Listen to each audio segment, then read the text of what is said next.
What is going on, guys? Jack here, and welcome to a quick little video to let you guys know that my Football Manager 2017 skin is now publicly available for download.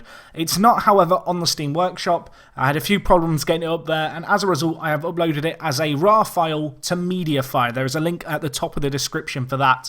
If you're not familiar with this skin, I have been using it on my recent videos, and it only affects two screens. The first of which is the player profile screen that you can see here. It adds custom panels, such as being able to see players' pros and cons. It also allows for a lot more information to be shown in a little bit more of a, at least in my opinion, an aesthetically pleasing manner. I would strongly recommend that if you do choose to use this skin, you use cut out face packs rather than kind of the square ones, because it just doesn't look as good. And one little thing to be aware of on this screen is that every time you reboot the game, the biography screen, for whatever reason, likes to change back to attribute analysis. So if you launch the game and it's on this thing, you just need to come down to biography and change it. I don't know why it does that. I believe it's a bug with the game. I've not been able to figure it out for the skin.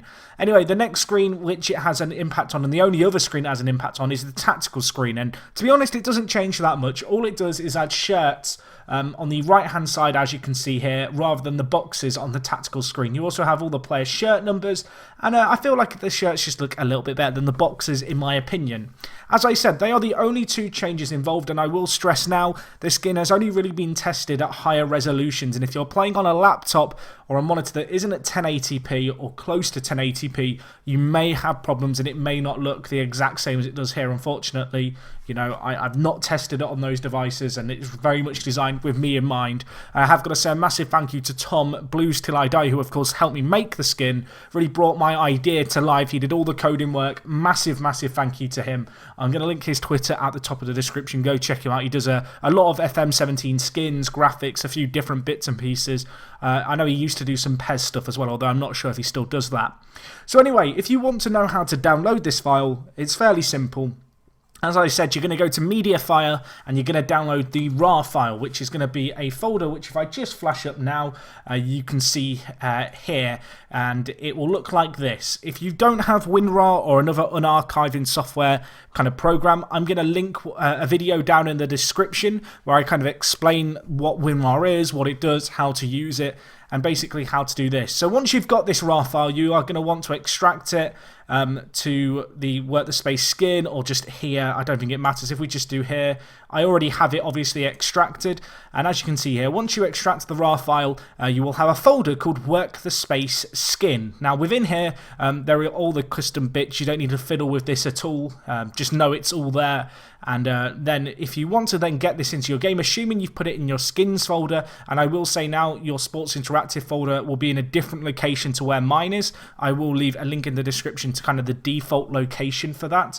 And once you've got the WorkTheSpace Skin folder, in the skins folder, all you need to do is launch up your game. You're going to go to Preferences.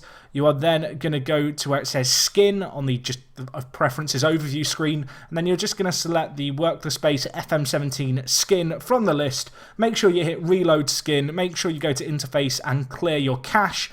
And assuming you do all of that, the skin should load for you, no problem. I will explain and apologise now for the fact that my explanation might sound a little bit confusing if you're not the most tech savvy of people. However, if you're familiar with FM, if you're familiar with installing skins in the past, it's very much the same as that. There isn't anything too crazily different.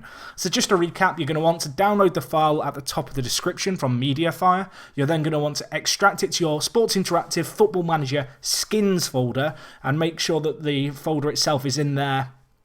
And once you've done that, you just need to go into your game, load up the skin via the Football Manager preferences, and hopefully, fingers crossed, touch wood, if you've followed it all correctly and done all the steps correctly, it'll look as it does on here.